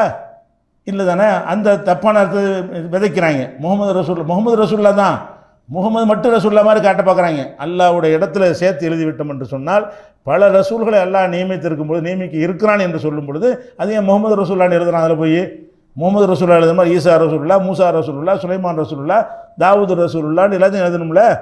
இல்லைன்னு தான் அல்லாவுடைய தூதர்கள். அப்போ அல்லாவுடைய தூதருங்கிற கான்செப்ட் விளங்கினா அப்படி கற்பனை பண்ணியிருக்க மாட்டான். அல்லாவுடைய ரசூல் என்பது ஒரு காலகட்டத்துக்கு தகுந்த மாதிரி அனுப்புவது. ஒட்டுமொத்த உலகத்துக்கு ஒரு தூதர் அனுப்பிவிட்டு முடிக்கிறது கிடையாது. முகமது ரசூல்லாவை அனுப்புறது அவர் காலத்துக்கு ஒரு தூதர். அவருக்கு முந்தி வந்த மக்களுக்கெல்லாம் தூதர் அனுப்பப்பட்டு இருக்கும் பொழுது, அனுப்புவார்கள் என்று இருக்கும் பொழுது, இந்த இவரே ஒரு தூதராக இருக்கிறார, ஆதம் அலைஹிஸ்ஸலாம் அரசில் பார்த்தங்கிறார, அவரும் ஆதம் ரசூல்லா தானே, அவரே ஒரு தூதராக இருக்கக்கூடிய நேரத்தில் முகமது ரசூல்லா நல்லா எழுதினான் என்று சொல்லுவ அந்த கருத்து இருக்கு இல்லையா, அது ரிசாலத்துடைய அர்த்தத்துக்கு மாற்றமாக இருக்குது. ரிசாலத்து ரசூல் அனுப்புகிற அந்த கான்செப்டுக்கு என்ன இருக்குது, மாற்றமாக எழுதி வச்சுக்கிறாங்க. அது ஒரு விஷயம். அடுத்ததாக என்னென்னு கேட்டால், இவர் இல்லாவிட்டால் அது படைத்திருக்க மாட்டேங்கிற கான்செப்ட் இருக்கே, அது தப்பு. அப்படி இருந்தால் உலகத்தை அழிச்சிருக்கணும். நல்லா ரசூல்லா பிறந்த உடனே இந்த உலகத்தை அழிச்சிருக்கணும். அதே மாதிரி ஈசா நபிக்கு வஹி அறிவிச்சதா சொல்கிறாங்க இல்லையா, அந்த ஈசா நபிக்கு வஹி அறிவித்த விஷயம் இப்னு அப்பாஸ் சொல்கிறாங்க. இப்னு அப்பாஸ் சொல்கிற அந்த ஹதீஸில் ஈசாவுக்கு வஹி அறிவித்த விஷயத்தை யார் சொல்லணும்? ரசூல்லா சொல்லணும். ஈசா நபி எந்தவற்றை சொல்ல முடியாது, ரசூல்லா தான் சொல்லியிருக்கணும். ரசூல் ஸல்லல்லாஹு அலைஹி வஸல்லம் சொன்னதாக அவர் சொல்லவே இல்லை, இவராக தான் சொல்கிறார். அப்போ ஈசா நபிக்கு அல்லாஹ் ஒரு வஹியை அறிவித்தான் என்று சொல்வது அது அல்லாஹ்வுடைய ரசூல் சொல்லாமல் இப்னு அப்பாஸ் என்ற சஹாபியுடைய பேரை பயன்படுத்தி சொல்கிறாங்க. அதுபோக சயீத் என்ற ஒரு ஆள் இட்டுக்கட்டி சொன்னதாக அந்த அறிவிப்பாளர் வர்றார். அந்த அறிவிப்பாளர் வரை இட்டுக்கட்டக்கூடியவராக இருக்கிறார் என்று அறிஞர்கள்லாம் முடிவு செய்கிறாங்க. அப்போ ரசூல் ஸல்லல்லாஹு அலைஹி வஸல்லம் அந்த ஆதம் அலைஹிஸ்ஸலாம் செஞ்ச தப்பு மன்னிச்சதுக்கு இவங்க சொன்ன காரணம் தவறு என்பது விளங்கிவிட்டது. இன்னும் சொல்ல போனால் அதை இன்னும் தெளிவாக அல்லாஹ் என்ன செய்கிறான்னா ஒரு குர்ஆன் வசனத்திலே விளக்கி போகிறான். எப்படி விளக்குறான்னு கேட்டால், அவர்கள் ஒரு பாவ மன்னிப்புக்குரிய வார்த்தையை கற்றுக்கொண்டார்கள் வருதில்ல, கற்றுக்கொண்டார்கள் வந்துச்சுன்னா வேறொரு சந்திரன் என்ன சொல்கிறான்னு கேட்டால், ஆதம் அலைஹிஸ்ஸலாத்தை பற்றி சொல்லும்போது காலா ரப்பனா லலம்னா அம்புசனா ஓ இல்லம் தஃபீர்லனா ஓ தரஹம்னா லனகூனன மினல் ஹாசிரீன். அந்த ரெண்டு பேரும் சொன்னார்கள். எந்த ரெண்டு பேரும்? ஆதம் ஹவ்வா ரெண்டு பேரும் சொன்னார்கள், ரப்பனா எங்கள் இறைவா, லலம்னா அம்புசனா எங்களுக்கு நாங்களே அநியாயம் செய்து விட்டோம், இல்லம் தஃபீர்லனா ஓ தரஹம்னா எங்களை நீ மன்னித்து அருள் புரியாவிட்டால் லனகூனன மினல் ஹாசிரீன் நாங்கள் நஷ்டவாளிகளாக ஆகிவிடுவோம். இப்படிங்கிற ஒரு விஷயத்தை தான் அவங்க சொன்னாங்கன்னு குர்ஆன்ல அல்லாஹ் சொல்கிறான். அவங்க எப்படி மன்னிப்பு கேட்டாங்க? தன்னுடைய தவறை உணர்ந்து. இவர் கேட்டது மன்னிப்பு மாதிரியே இல்லை. இவர் பெரிய தப்பு செஞ்சுட்டார் ஆதம் அலைஹிஸ்ஸலாம். இவ்வளோ வசதிகள் எல்லாம் செஞ்சு கொடுத்துருக்கும் போது ஒரு மரத்தை நெருங்க வேணாங்கிற ஒரு சின்ன ஒரு கட்டளை பேண முடியல அவருக்கு. அப்படி செஞ்ச ஒரு விஷயத்துக்கு எப்படி கேட்கணும்? அழுது புலம்பி, யாரெல்லாம் உன்னுடைய திருக்கையால் படைச்சிய, இவ்வளோ ஒன்று மீறிட்டோமே, அநியாயம் பண்ணிட்டோமே, இப்படி கேட்குறது தான் மன்னிப்பு. இவர் என்ன கேட்குறாரு? பேர் எழுதிருந்தீங்களா, அதுக்காண்டி மன்னிச்சிரு. அங்கே ஒரு பேர் எழுதின உன்னையதுக்கே மன்னிக்கணும். நீ செஞ்ச தப்பு நீ உணர்ந்தியா? நீ செஞ்ச தப்பை ஒத்துக்கிட்டியா? அப்போ இவங்க மன்னிப்பு கேட்ட சொல்கிற கதை எப்படி இருக்குன்னு கேட்டால், முகமதுடைய பொருட்டாள்னு கேட்டாராம். என்னப்பா முகமது அரசில் அப்படி எழுதியே இருக்கட்டுமே, அவர் வேண்டப்பட்டவர் இருக்கட்டும், அதுக்காக உன்னையா மன்னிக்கணும்? அவர் வேண்டப்பட்டவராக இருந்தால் நீ செஞ்ச தப்புக்கு என்ன பரிகாரம் செஞ்ச அப்படிங்கிற ஒரு கேள்வி அதில் இருக்குது. ஆனால் அல்லாஹ் என்ன செய்கிறான்டா, 7வது அத்தியாயம் 23 காலா அந்த ரெண்டு பேரும் சொன்னார்கள், ரப்பனா லலம்னா அம்புசனா எங்களுக்கே நாங்கள் அநியாயம். இதுதான் மன்னிப்பு கேட்குற விதம். யார் மன்னிப்பு கேட்டாலும் என்னென்னு கேட்டால், நம்ம செஞ்ச தப்பை ஒத்துக்கணும் ஃபஸ்ட்டு. ரப்பனா லலம்னா அம்புசனா இறைவா நாங்கள் எங்களுக்கு தான் அநியாயம் பண்ணிட்டோம், இப்போ இல்லம் தகஃபீர்லனா நீ எங்களை மன்னிக்காவிட்டால், ஓ தரஹம்னா நீ எங்களுக்கு அருள் புரியாவிட்டால், லனகூனன மினல் ஹாசிரீன் நாங்கள் நஷ்டவாளி ஆயிடுவோம் என்று தான் மன்னிப்பு கேட்டாங்கன்னு வருது. அப்போ அல்லாஹ் மன்னிப்பு கேட்க பயன்படுத்திய வார்த்தையை குர்ஆனில் சொல்கிறான். அதுக்கு மாற்றமாக வேறு வார்த்தை வருது. குர்ஆனுக்கு மாற்ற அந்த செய்தி, இந்த கட்டுக்கதை இருக்குத ஹாக்கிமில் வரக்கூடிய இந்த செய்தி குர்ஆனில் உள்ளது என்ன இருக்குது? ரெண்டு பேரும் தவறை உணர்ந்து அல்லாஹ்விடத்தில் என்ன செய்கிறாங்க, சரணாகதி அடைந்து மன்னிப்பு கேட்டார்கள். அல்லாஹ் அவங்களே மன்னிச்சுட்டான்னு வருது. இதில் என்ன வருது? அது தவறை உணர்ந்த மாதிரிலாம் வரவே இல்லை. நாங்கள் தவறை செஞ்சுட்டோம், அந்த ஒரு அவருக்காக என்னை மன்னிச்சு விட்ரு, சொர்க்கத்தில் இந்த அரசில் எழுதி வச்சுக்கிறியா இல்லையா அப்படிங்கிற காரணத்தினால என்னை மன்னிச்சுன்னு கேட்டார்னு வருது. அப்போ இது ஒரு அடிப்படைக்கு மாற்றோம். ரெண்டாவது என்னன்னு கேட்டால், இந்த குர்ஆனில் 7வது அத்தியாயம் 23 வசனத்தில் சொல்கிறது எப்போ மன்னிப்பு கேட்டாங்க ரெண்டு பேரும்? இறக்கப்பட்டவனை 2 பேரும் எப்போ மன்னிப்பு கேட்டாங்கன்னு கேட்டால் சொர்க்கத்தில் இருந்தோ அந்த சோலையில் இருந்தோ 2 பேரும் எல்லாம் வெளியேற்றிட்டான். வெளியேற்றிட்டு கவலைப்படுறாங்க வந்து. அப்போ தான் பூமியில் இருந்தால் என்ன செய்கிறாங்க, 2 பேரும் பாவ மன்னிப்பு கேட்டாங்கன்னு அந்த 7:23 சொல்லுகிறது. ஆதம் ஹவ்வா 2 பேரும் சேர்ந்து தான் கேட்குறாங்கன்னு வருது. இவங்க வந்து படைச்சு அங்கே வச்சுட்டு மன்னிப்பு கேட்டான்னு வருது. ஆதமோட மன்னிப்பு கேட்டால் என் வெளியேற்றுறான்ல. நான் என்ன கேட்குறேன், பூமிக்கு வந்த பிறகு மன்னிப்பு கேட்டால் அது ஒரு விஷயம். இவர் அங்கே படைச்ச உடனே தப்பு செஞ்சவொடனே என்ன செஞ்சிட்டாரு, அல்லா முகமது போட்டால் மன்னிப்பு அங்கே கேட்டுவிட்டார். அரசியலை பார்த்து கேட்டார். கேட்டார்னா அவர் மன்னிச்சுட்டா அவர் என் வெளியேற்றனே, மன்னிச்ச பிறகு அங்கே வச்சிட வேண்டியதானே. அப்போ மன்னிக்கலன்னு சொல்ல வரீங்களா? அப்போ இதில் என்ன வருதுன்னு கேட்டால், தப்பை செஞ்சு வெளியேற்றியாச்சு. வெளியேற்றின பிறகு என்ன செய்கிறாங்கன்னா, அதுக்கு மேலும் தண்டிக்காமல் இருப்பதற்காக எல்லாட்ட மன்னிப்பு கேட்குறாங்க. எப்படி கேட்குறாங்க, நாங்கள் அநியாயம் பண்ணிட்டோம், எங்களை நீ மன்னிக்கவில்லை என்று சொன்னால் எங்களுக்கு தான் நஷ்டம், நீ எங்களை எப்படியா மன்னிச்சு விட்டு உன்னுடைய அருளை சொரி என்று கேட்கிறார்கள். அப்போ இந்த பூமிக்கு வந்த பிறகு 2 பேரும் மன்னிப்பு கேட்டார்கள் என்று சொல்வது பொருத்தமாக இருக்கிறது. இந்த வசனத்தில் சொல்கிற இந்த கருத்துக்கு மாற்றமாக அங்கே என்ன செஞ்சு பாவம் செஞ்ச உடனே கேட்டார், அங்கே வச்சு கேட்டார். அது அவர் மட்டும்தான் கேட்டார், ஹவ்வாவுக்கு வரக்கானா. 2 பேரும் சேர்ந்து செஞ்சுருக்கிறாங்க. 2 பேரும் சேர்ந்து அந்த மரத்தை சுவைத்தார்கள் தான் குரான் பூரா சொல்லுகிறது. இந்த மன்னிப்பு கேட்குற விஷயத்தை எல்லாம் கரெக்டாக 2 பேரும் தான் சொல்கிறான். 7:23 சொல்லும்போது 2 பேரும் சொன்னார்கள் ஆதம் ஹவ்வான்னு. அங்கே அவர் தான் இவர் பொருட்டால் கேட்டுவிட்டார். அந்த அம்மா என்ன எப்படி கடிச்சுன்னு தெரியல, அதை பற்றி சைலண்ட்டாக விட்டு விட்டாங்க. அப்போ அதெல்லாம் வச்சு பார்க்கும் பொழுது இதுக்கு இட்டு கட்டிருக்காங்கன்னு வழங்குது. ஒரு மனிதன் தவறு செஞ்சான் என்று சொன்னால் அந்த தவறை உணர்ந்து வருந்தி அல்லாஹ்வுடைய கருணை எதிர்பார்த்து, உன் கருணையை விட்டால் எங்களுக்கு வேறு என்ன இருக்குது, இப்படியெல்லாம் உணர்ந்து கேட்கும் பொழுது தான் அதுக்கு பேர் தௌபா, அதுக்கு பேர் தான் மன்னிப்பு என்று என்ன செய்வான், அல்லாஹ் ஏற்றுக்கிடுவான். இவங்க என்ன செய்கிறாங்கன்னா, அந்த மன்னிப்பு வாசலெல்லாம் அடைச்சிட்டு கூர்க்கு வழியை காட்டுறாங்க. இதை வச்சு என்ன செய்கிறாங்கன்னு கேட்டால், நீ என்ன வேணாலும் செஞ்சுக்க, முகமது பொருட்டாள்னு போட்டுக்க, அவுலியாக்கள் பொருட்டாள், மகான்கள் பொருட்டாள்னு ஒரு துவா சொல்லி தந்திருக்காங்கல்ல, அந்த பொருட்டாள்ங்கிற துவாவை வைத்துக்கொண்டு ஏமாத்திருக்க வேண்டி தான் இதை வந்து கண்டுபிடிச்சிருக்காங்கன்னு பார்க்குறோம். இவர் பொருட்டாலே மன்னிக்கப்பட்டதாக இருந்தால் இவர் எதுக்கெல்லாம் மன்னிக்கணும்? ரசூல்லா மன்னிக்கங்கிறானே, லியஃபிர் லக்கல்லாஹு மாத்த கத்தம் என்று தம்பிக்கமா தஹர், உம்முடைய முன்பாவங்களையும் பின்பாவங்களையும் எல்லாம் மன்னிப்பான் அப்படின்னு சொல்வதாக இருந்தால் ரசூல்லா செஞ்ச பாவத்தை யார் மன்னிக்க வேண்டியிருக்கு? அல்லாஹ் தான் மன்னிக்க வேண்டி இருக்கிறது. ரசூல் ஸல்லல்லாஹு அலைஹி வஸல்லம் சொன்னார்கள், அஸ்தக்ஃபிருல்லாஹ ரப்பி ஃபீ குல்லி யௌமின் மிஅத மர்ரா, தினசரி ஒவ்வொரு நாளும் 100 தடவை அல்லாஹ்ட்ட பாவ மன்னிப்பு தேடுறேன் ரசூலுல்லாஹ் சொல்கிறாங்க. அப்போ இவங்க பேரை சொன்னோன்னு எல்லாம் மன்னிச்சிடான்னு சொன்னால் இவங்களே தப்பு செஞ்சுருக்காங்கன்னு வருது. மன்னிக்க கேட்குறாங்களே, நான் ஒரு நாளைக்கு 100 தடவை கேட்குறேங்கிறாங்க. அஸ்தக்ஃபிருல்லாஹ ரப்பி ஃபீ குல்லி யௌமின் மிஅத மர்ரா, ஒவ்வொரு நாளும் 100 தடவை நான் பாவ மன்னிப்பு தேடுகிறேன் அல்லாஹ்விடத்தில். ஏன் பாவ மன்னிப்பு தேடுனேன்? பாவ மன்னிப்பு மனிதர்கள் முறையில் அவங்கள்ட்ட சில தவறுகள் வரும், அந்த தவறுக்காக மன்னிப்பு கேட்கக்கூடிய ஒரு நிலையில் இருக்கக்கூடிய ஒரு ஆள் பேரை சொன்னோன்னே அல்லாஹ் அப்படி மன்னிப்பான். ஆனால் அவர் தப்பு செஞ்சாலும் என்கிட்ட மன்னிப்பு கேட்கணும்னு சொல்லுவானா? ஓ, அவர் பேரை சொல்லிட்டியா சரிப்போ அப்படின்னு சொல்லுவானா? அல்லாஹ் அப்படி சொல்ல மாட்டான். அல்லாஹ்வுடைய உதவி வெற்றியெல்லாம் வரும் பொழுது ஆணவம் வந்துடக்கூடாதுன்னு சொல்லி எல்லாம் என்ன செய்கிறான், இதாஜா நஸ்ருல்லாஹி வல் ஃபத்ஹு, அல்லாஹ்வுடைய உதவி வெற்றியெல்லாம் வரும் பொழுது ஒரு ஐத்தன்னாச எதுகுலூன ஃபீ தீனில்லாஹி அஃப்வாஜா, அல்லாஹ்வுடைய மார்க்கத்தில் மக்கள் கூட்டம் கூட்டமாக நுழைவதை காணும் பொழுது ஃபஸப்பிஹ் பிஹம்தி ரப்பிக வஸ்தக்ஃபிர்ஹு, அல்லாஹ்வை போற்றி புகழ்ந்து அவனை மன்னிப்பு தேடு, என்கிட்ட மன்னிப்பு கேடு. உனக்கு வெற்றியெல்லாம் வந்தவொன்னு என்ன செய்யக்கூடாது, நம்மளால தான் வந்துடும். வெற்றி வந்துருச்சுன்னு சொன்னால் பரவாயில்ல, நம்ம நல்லா செஞ்சுருக்குறோம், நம்ம சாதனை பண்ணிட்டோம், மனசில் சைத்தான ஒரு எண்ணத்தை போட்டுருவோம். அதுக்காக தான் அல்லாஹ் என்ன செய்கிறான்னு கேட்டால், வெற்றி வரும்போது கூட்டம் கூட்டமாக மக்கள் சேருவதை பார்க்கும் பொழுது நீ அல்லாஹ்ட்ட மன்னிப்பு கேளுங்கிறான். வஸ்தக்ஃபிர்ஹு, அல்லாஹ்விடத்தில் மன்னிப்பு கேளு, இன்னஹு கான தவ்வாபா, அல்லாஹ் மன்னிக்கக்கூடியவனாக இருக்கிறான். அப்போ இந்த மன்னிப்பு கேட்டுறது என்ற ஒரு விஷயம் ரசூல் ஸல்லல்லாஹு அலைஹி வஸல்லம் அவங்களுக்கே உரியது. அவங்க இன்னும் சொல்ல போனால் ஒரு முனாஃபிக்குகளுக்கு ரசூலுல்லாஹ் மன்னிப்பு கேட்பாங்க. இந்த அப்துல்லா இப்னு உபை இறந்தவனை அவனுக்கு போய் ஜனாஸா தொழுகை நடத்திடுவாங்க. அல்லாஹ் கண்டிப்பான். பிறகு ஏன் இப்படி போனேன், அவன் ஈமான்னு தெரியுது, அவனுக்காக போய் ஏன் இப்படி செஞ்சேன்னு கேட்கும்போது, இஸ்தக்ஃபிர் லஹும் அவ் லா தஸ்தக்ஃபிர் லஹும், நீ அவர்களுக்கு மன்னிப்பு தேடு அல்லது தேடாமல் போ.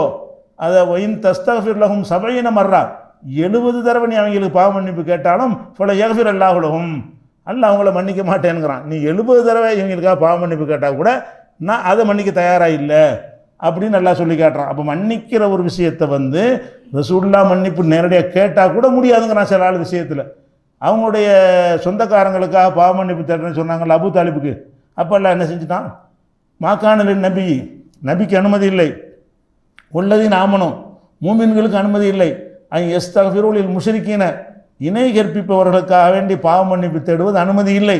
உலவுக்கான உளி குர்பா, அவங்க எவ்வளோ நெருங்கிய உறவினராக இருந்தாலும் சரிங்கிறான்.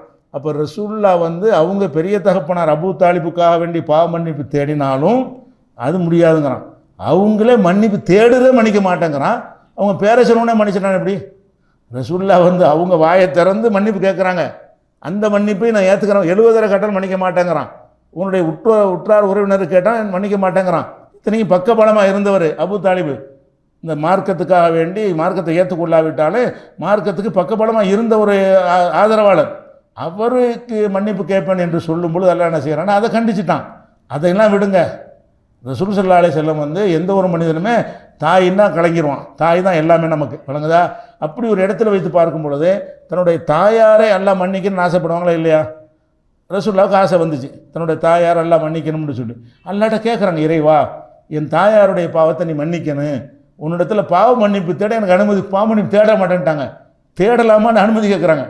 இறைவா என் தாயாருக்காக உன்னிடத்தில் நான் பாவ மன்னிப்பு தேடலாமா, பர்மிஷன் கொடுன்னு கேட்குறாங்க. அல்லாஹ் நினைஞ்சிட்டான், முடியாது, பாவ மன்னிப்பு தேட முடியாது. அப்போ அவருடைய கபரை போய் நான் பார்க்கலாமா, அடக்க ஸ்தலத்தை போய் பார்க்கலாமான்னு கேட்குறாங்க. அது போய்க்க, ஏன்னா அது மௌத்துடைய யாபத்தை உண்டாக்கும், ஆகிரத்தை யாபத்தை உண்டாக்கும்னு அல்லாஹ் வந்து அனுமதிச்சான்னு சொல்கிறாங்க. அப்போ ரசூல் ஸல்லல்லாஹு அலைஹி வஸல்லம் அவர்கள் அவங்களை பெற்ற தாயாருக்காக வேண்டி அவங்களே நேரடியாக மன்னிப்பு கேட்கும் பொழுது அல்லாஹ் சொன்ன பதில் என்ன? முடியாது.